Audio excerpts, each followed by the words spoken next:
It's that time of year again, you guys. It's ChickLitAthon month is coming up in just a couple of weeks in May. And I thought I'd give you plenty of time to, find books in the library or order them from Book Outlet, wherever you order books from, because it's upon us. And once again this year, Lisa from Lisa Books and Smiles and Jen from Jen Talks Audiobooks are on board as my co-hosts. We also have a Twitter account at ChickLitAthon. It's that simple. The readathon takes place, as I mentioned, throughout May, and we have 6 challenges this year.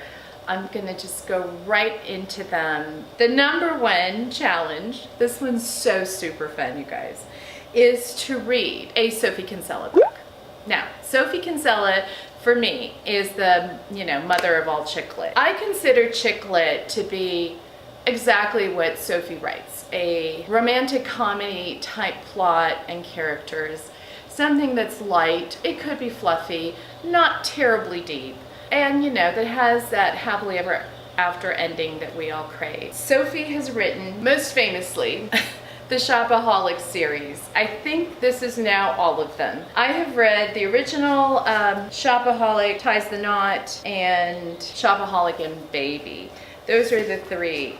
But you know what, you guys, you can find these pretty much anywhere. The one that I was not aware of is Shopaholic to the Rescue, which is, she goes to Las Vegas, which is totally in my state, but just on the other side. So I'm thinking that that might be the one that I read, but this is what she's famous for. And last year it was Jen and Lisa who kind of researched chick lit for me, and the actual definition, believe it or not, of chick lit is not how I define it. It's a book starring a female main character.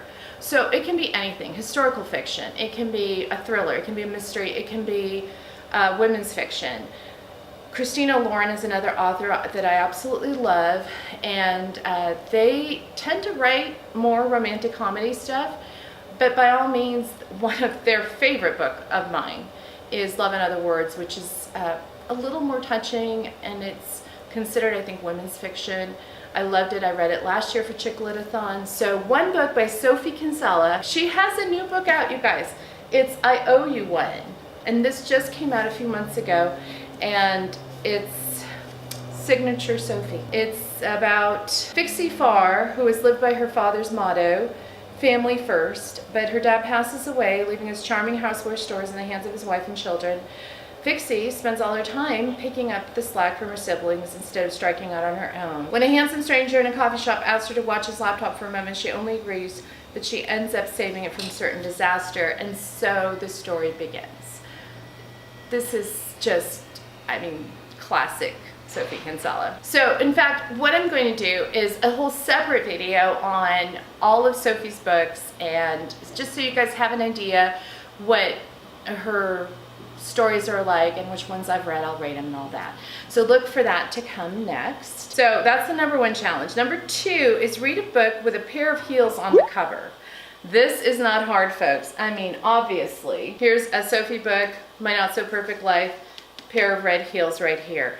So many chick lit books, romance books have heels on the cover. This should not be hard. Read a chick lit book with a historical setting. So what I mean by that, you can read, I just hauled Kristen Hanna's The Nightingale. Any book that takes part in history. And you know what, I know one of the booktubers lately discussed that a book set in the 1980s is not exactly history. Well, for some of us that lived through it, it may not be, but these days, like 1980s and back. Just pick one. Okay, the next setting was inspired by Daisy Jones and the Six and The 7 Husbands of Evelyn Hugo by Tara Jenkins Reid. And that's read a book with a setting in Los Angeles or in Hollywood. I came up with Kat a whole list of books that we can recommend, and I'll do another video on that if you like, but I don't think it'll be horribly hard.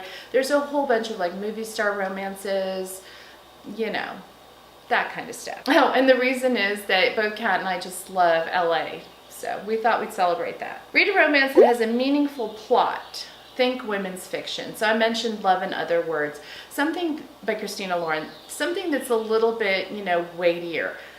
This is where a lot of current books that are out, like The Looking Glass by Janet McNally, a story of two sisters. They were dancers. One was very much better than the other, and the other one kind of, you know, was dancing in the back row, and the wonderful star sister, I think, dies. It just says she's no longer there. And what happens to the sister that was in the shadow? It's that kind of book. Like, you guys know, something that has a little more weight to it than my fabulous rom-coms. And then the last book, and this one's for Lisa, Read a Domestic Thriller. I loved Our House by Louise CANDLISH last year. It kept me on my toes. I wanted to keep it domestic because, you know, chick lit. There's so many of them out now.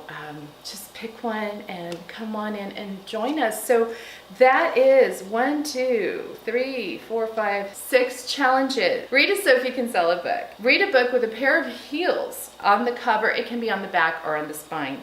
Read a chick lit book with a historical setting. This means a female character somewhere in history. Read a book set in Los Angeles or Hollywood. There's plenty of those, and I will follow up with a video just to give you, you know, about a dozen suggestions, both YA and adult. Read a romance that has a meaningful plot, think women's fiction, and read a domestic thriller, you guys. This starts May 1st, and it goes through the end of May.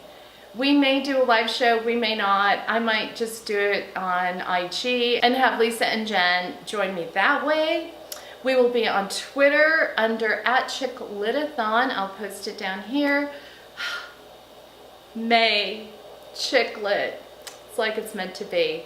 Thanks so much for watching this video. Give me a thumbs up, won't you? Please click subscribe, and hey, hit the bell icon, because you never know when I'm gonna post, but I'm gonna post a lot more because ChickLitAthon is coming up. Thanks for watching. Bye.